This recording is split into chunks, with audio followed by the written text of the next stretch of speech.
According to Forbes India, recently an ethical hacker was paid $6 million.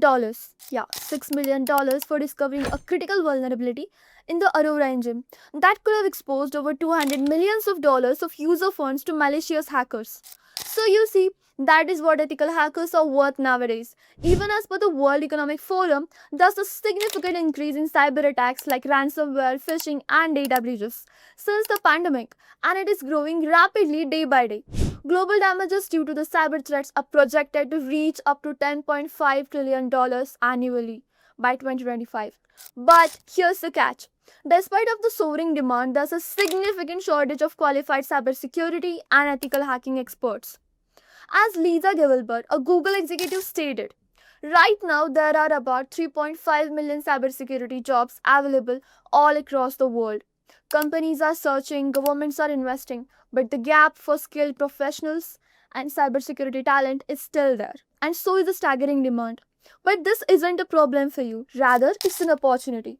If you have ever been fascinated by security, outsmarting the systems, and solving puzzles, ethical hacking could be your calling, where you can earn six figure salaries, work with top global companies, and make an impact.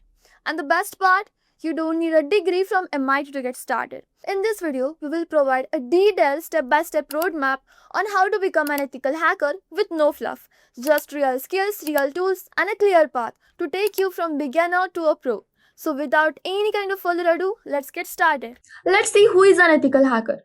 So ethical hacker or white hat hackers are cybersecurity professionals who legally break into the systems to find security flaws before the cyber criminals do. They are hired by organizations to test the security systems and protect the sensitive data. So what the key role of an ethical hacker is? To find out the security flaws before the malicious hackers do. Then, to help the companies prevent cyber attacks. And the third one is to ensure data is protected and it is regulated by the compliances. So, to understand ethical hacking, think of it in this way. If you want to test whether a bank's vault is secure or not, wouldn't you rather have a professional ethical hacker try to break in before a real thief does? Now, let's see the real world impact of ethical hacking. If you think ethical hacking is just theory, think again. Companies are actively paying hackers to help them stay secure. Let's talk about the Facebook Bug Bounty program, where a 22-year-old hacker earned up to $50,000 for finding a critical vulnerability that could have hijacked millions of accounts. Then comes Tesla's hacking initiative, where Tesla actively invites ethical hackers to test the security and find vulnerabilities in its self driving cars through the Pawn to Own hacking contest, where they get Tesla Model 3 as well as a big cash reward for their discoveries. So, you see, ethical hacking isn't just about knowledge, it's about solving real world security challenges that companies pay big money for. Now, let's see how you can be a hacker. So, first things first, you really need to get well acquainted with the basics of IT skills, which includes the computer hardware, how to set up the devices, and everything that includes the basic things about computer as well as IT skills. Moving next, you should be well acquainted with the foundation skills as well, and which includes networking, operating systems like Linux, and programming languages. The next step is you should be really good with the security skills. Since you can only crack the security only if you know that how security systems works and how to crack them, right? Thus, security skills are really a core foundation for an ethical hacker. The next skill, and that is the most important, is to get onto the ethical hacking skills such as penetration testing, reconnaissance and footprinting, exploitation and privilege escalation, and wireless hacking. Moving next, you should get certified and practice your hands-on skills on the platforms like TryHackMe, Hack the Box, CTF challenges, and many more. And the very last step is you should build a solid portfolio and participate into the real world hacking challenges because that's how you learn and that's how you prove your skills. So let's move forward with the foundational skills. Before you start hacking, you need a really strong foundation. Ethical hacking is about understanding how systems works, and mastering them ensures you think like a hacker while maintaining a defensive mindset. Now, the key foundational skills to learn are: the first is networking and protocols. That helps you to understand how data flows between devices to break into the systems. The second one is operating systems. like Linux and Windows security fundamentals are must. The third one is programming and scripting. Here, automation is key, so you should learn about Python, Bash, and JavaScript to automate the tasks and write the exploits. And the last one is web technologies, where you should be aware of how to secure them and how they actually work so you can secure them from the exploits. Because web applications are the most common targets for hackers. Then comes networking. This is the foundational thing when it comes to hacking. Why? Because 90% of cyber attacks target network vulnerabilities. If you don't understand networks, you can't hack them. Period. Hackers manipulate the network traffic to intercept data, exploit security gaps, and understand and gain unauthorized access. Thus, the key networking concepts to learn are thus, mastering networking is like learning how to navigate the roads of internet. If you don't know the roads and how they work, will you reach your destination? No, right? Thus, networking is a foundation of hacking. Now, coming to the operating systems, which one should an ethical hacker use? Well, the answer is both Windows as well as Linux.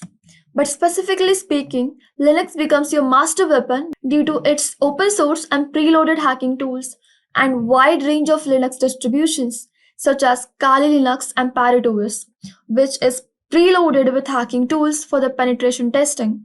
And then comes the Windows PowerShell, which is used for Windows penetration testing and is crucial for security testing in corporate environments. Can you be a hacker without coding? Not really. If you want to exploit vulnerabilities instead of just using automated tools, programming is a must.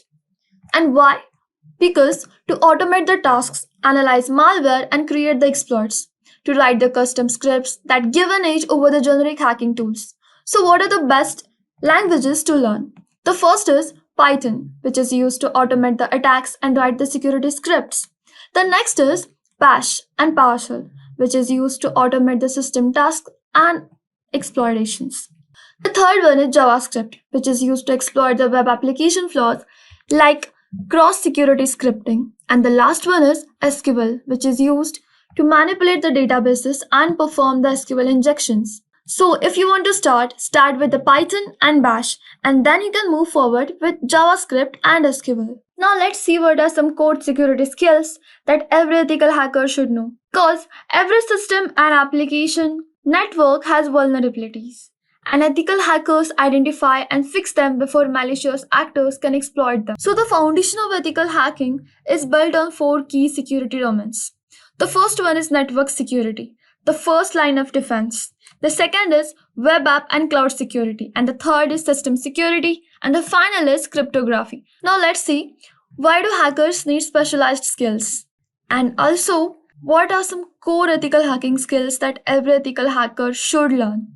Because ethical hacking goes beyond just knowing hacking tools. It requires a strategic mindset, deep technical expertise, and security knowledge that we just seen earlier, right? Now let's see what are some key cybersecurity skills every hacker needs. The first one is penetration testing methodology. Second is reconnaissance. Second is reconnaissance and footprinting. The third is exploitation and privilege escalation. And fourth is wireless network hacking. Now let's see them in details. To understand penetration testing, think of it like testing a legal cyber attack, simulating real world hacks to find security weaknesses before the actual criminals do. Now let's see what are some stages of penetration testing. First is reconnaissance, whether you gather the information about the target. The second is scanning and enumeration. Third is exploitation, privilege escalation, maintaining access, and the last one is covering the tracks after you have done the penetration testing. Thus, a good penetration tester doesn't just break in, they document everything to help the companies fix their weaknesses. Now let's see what is reconnaissance and footprinting. Reconnaissance is spying on the target before attacking, just like gathering the information before the battle. Yeah, just like that. The first one is passive recognition and second is active recognition. The best tools for the reconnaissance are Shodan, Maltego, and Google Dogging. You can search them to get more information on this. Because the more data you collect, the better you can plan your attack strategies, right? Now let's see what is exploitation. Exploitation is where the real hacking happens. It is finding the weaknesses and taking over the systems. That is what is called as exploitation. Now, the common exploitation techniques are: the first is buffer overflow attacks, the second is SQL injections, and the third is cross site scripting attacks. Now, let's move forward to the privilege escalation. Privilege escalation is when a threat actor gains elevated access and administrative rights to a system by exploiting the security vulnerabilities. And most cyber attacks don't just stop at initial access. The privilege escalation is how attackers take over the system at its topmost level. Now, there are two types of escalations. The first is horizontal escalation, which means gaining access to another user's account. The second is vertical escalation, where you gain administrator or root access through malicious intent. Once inside a system, attackers aim for high privileges to gain full control. That's what it means by privilege escalation. Now, let's see what is wireless network hacking and why wireless networks are vulnerable. Because weak encryption protocols allow hackers to intercept and decrypt the wireless traffic. Thus, weak Wi Fi security means easy access for the hackers, which includes packet sniffing, deauthentication attacks, and evil twin attacks. And the best tools for wireless networking hacking are AirCrackNG and Kismet, which is used to crack Wi Fi passwords and wireless network detections. Wireless hacking is one of the easiest ways to infiltrate a system if security is weak. Thus, this can be thing you can start with. Now let's see what are some types of cyber attacks. So the first one is ransomware attack, then comes man in the middle, zero-day exploit, DNS tunneling, cryptojacking, cross-site scripting attacks, social engineering, then comes DOS or DDoS attacks, which stands for denial of service or distributed denial of service attacks. Then comes SQL injections, phishing, malware, and many more. So these are the certain attacks that you should be aware of and know how to prevent them from happening. Because ethical hackers must understand these attacks to prevent, and protect against them. Now let's see what are some best tools every ethical hacker should master. The first one is Bob Suit, which is essential for testing the web app security. The second one is John the Ripper, which is used for brute force password cracking. The third is Wireshark, which is used to capture and analyze network traffic and packet sniffing.